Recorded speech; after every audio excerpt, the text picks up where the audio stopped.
As a mum, you worry about everyone in the household. They go through a bit of identity crisis. What was the biggest lesson that you have learned for yourself? When I'm feeling satisfied and happy professionally, then I become a better mother.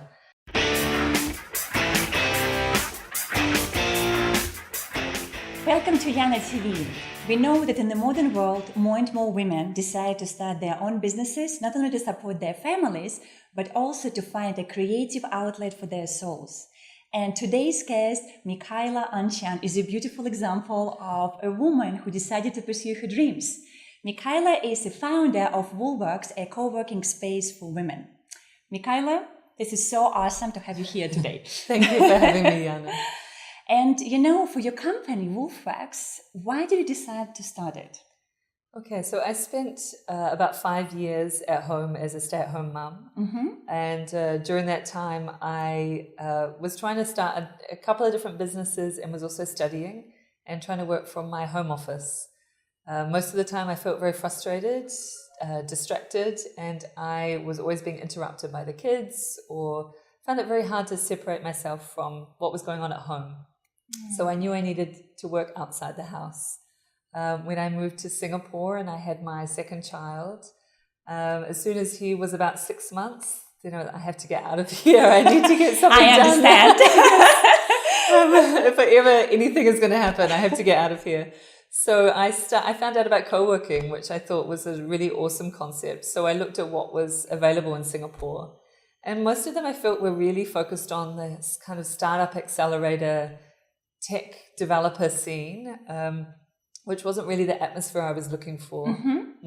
My biggest need was somewhere just very quiet that I could just go and work and be really productive. I wanted somewhere, that had natural light and was maybe aesthetically pleasing, I think you could say. It's like home away from home. Yeah. So I didn't want some kind of den that was lots of techies working all night with coffee cups everywhere kind of thing. And then I also thought it would be great to have a community around me of people that could be supportive. I couldn't really find somewhere that was offering me that at the time in Singapore. So, and talking to other women, I thought, it seems like there's a niche here that are not being catered to. So why not do it myself? So that was really where Woolworks was born from. Yeah. And when you say that you were looking for community, so why is it so important why did it feel for you so important to have community around you? Yeah, I felt when I'd been a mum at home, I had a lot of mummy baby friends. I had groups that I was part of in circles, but I didn't have a lot of friends who were working mothers. So I found it hard to imagine how I would handle that, how I would juggle it. I wanted to meet other women who had done it and who had grown a business and get some inspiration. One of the things that I got involved in when I was first starting the business was a peer circle of other women who were also in a similar situation to me. And that peer circle had come from a Facebook thread someone had posted that got really long comments, and we all started talking about, we all had these questions, why don't we meet up? And from there were about 20 of us that every month would get together and chat about where we were with our business, what challenges we were facing, what resources we were having trouble finding. And we'd really have a kind of crowdsourcing of help from everybody, which was fantastic. And I think also even just the fact in that group of saying out loud what it is that you're working towards and getting some validation for those ideas was really important and gave me a lot of confidence in what I wanted to do. I still believe very strongly in the power of those peer circles. And so at Woolworks, we have a lean-in circle. We just started a group for writers. We have another program that we offer for women who want to return to the workforce after being off. And that's all based around this concept of peer circles and how powerful they are. They really help with that community support and validation of what you're doing, and also a bit of accountability. If you can do some goal setting from month to month, it can be really powerful. Well, we know, even historically, around the fire time, right? When we all, a sisterhood, used to sit together and tell stories and just exchange that wisdom among women. So it has been a powerful tool over the generations. Absolutely. Now, if you look at your at those women who join your network and who join your co-working space, what would be maybe the most common issues that they are facing at home and the reasons they actually feel that they really have to get out and join what you're offering? I think one of the big challenges that we see is that the impact of motherhood on women. So a lot of the women that we come across have gone from being in banking or in law, especially in Singapore, we see these women that are working 80-hour weeks, and then they have a baby and suddenly it's like a whole life change of, I don't want to go back into that. In Singapore, we find it very difficult to see part-time or flexi work options in those industries. So they go through a bit of identity crisis. I think I need to work. I don't know what I'm going to do. And then if they're trying to, if they're at home all the time, during that time, it can be very hard to just have the mental space to think about what could this new working life look like. So for them to have some time to come to this quiet space, be surrounded by other women tapping away on their laptops is very inspiring and motivating to help them, start taking steps to move forward. Yeah. What are the success stories that you have in your community? We have some wonderful success stories. Yes, please share. Yeah. I'd love to. So we have one of our members had been, I think she lived in Malaysia, and she had been working on her PhD for a number of years and then had a baby and stopped working on it. And always wanted to get back into it, but just never had the time, I think the mental space to dive deep into it. She found out about Wolfworks and came along and said, okay, now I have this space. I've got no excuses. I need to get into it. And her first child, I think, was about 2 years old by then. So she was ready to step into it. She started, diving deep into this PhD, and then she got pregnant again, which I think was a surprise. And then it also gave her a lot of impetus to okay, now I have another deadline. At one stage it was really, am I going to do this? If I really want to get it done, it has to be finished before the baby comes, because otherwise I'm going to be stopping for another year and I'll lose all the momentum. So it was fantastic to watch her, and all the community were behind her. We would talk about how we'd see the growing stack of papers on the desk of her PhD building up, and then we'd see this growing belly and what was going to come first. And in the end, she finished the PhD about 6 weeks before the baby arrived. She sent us all this fantastic photo of it bound with her belly, and she was just very happy to be able to have that space and time to get it done and to make a big achievement in her life. So we were all really proud of her. It was a wonderful story. Oh my God, this sounds like a great, great story. I absolutely love it. For you personally, since you decided to launch Wolfworks, what was the biggest lesson that you have learned for yourself?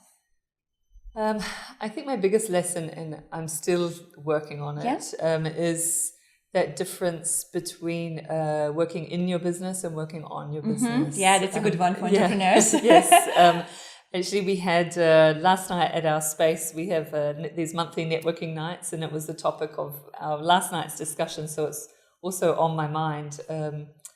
It's something that I spent the beginning part of the business really as a one-woman show, doing everything, operations, trying to do accounts, which I'm terrible at and was a nightmare, trying to do all the sales, just doing everything.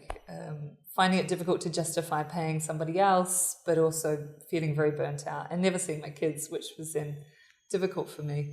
So over the last, we're heading into our 3rd year. We now have a team. I have an office manager who handles all the operations day to day, which is amazing. I went on holiday last month, which was awesome. We have, administration support. We have a social media manager. So we have processes and systems in place now that enable me to not be so crucial in what's happening day to day. And I can step out and take a bigger picture look at what's happening, think about other partnerships I want to create, to scale the business, and also other ways that I can add value to the members, because that's really what it comes down to for me, how I can, what the challenges my members have and how I can help them solve those challenges. This is so beautiful. What is your bigger why? My big why is something that I think I realized during my time as a stay-at-home mum, that it's very easy to put yourself last on the list. As a mum, you worry about everyone in the household. What are they eating? What are their schedules? Has everyone got the, for school, do they have the right uniform? And there's so many, just the general day-to-day that we spend organizing and coordinating, that our needs get last on the list, and we're working late at night over the kitchen table when everyone else is asleep, and then we don't sleep, and it's not healthy, and it can result in a lot of resentment and frustration. Yeah. And it's good to be honest about it with ourselves. Yes, yeah. So for me, when I decided to put myself first and think about what my goals and professional ambition was, and to be honest about that, it was a big turning point. And I think once I prioritize myself, then it has a spin-off effect in the family. When I'm feeling satisfied and happy professionally, then I become a better mother. So I go by the quality, not quantity rule with as a mother. My kids are seeing less of me, but they're seeing a better mother, instead of having a mother who's there full time but is a bit resentful and trying to answer emails while I'm playing at the same time, which just doesn't work. So that's been my big drive, and it's been really wonderful to see the same thing in our members as well. Yeah. And if you would leave a message, for other mothers out there who are watching it right now, so what would you tell them? Our space, Wolfworks, is named after Virginia Woolf, who wrote a book, A Room of One's Own, and she wrote that book talking about how a woman needs a space of her own in order to create art. So my message would be to find that space in your schedule, find a physical space or a time space that's for you, and it's prioritizing you, and it's for you to achieve your goal, realize your goals and achieve your goals, because if it's going to be late at night on the kitchen table, it's not going to happen. So it has to be in that day to day, and it has to be all about you, and there's definitely nothing wrong with making you number one. Thank you so much, Michaela. And this is welcome. Michaela Anchan on YanaTV. And as you can see, it is crucially important to love yourself, and you do have to put yourself first if you want to succeed in life and play a bigger game. And we're going to be back to you next week with another video. Do share this one with friends, follow us on social media, subscribe to YouTube channel, and we're going to talk to you next week.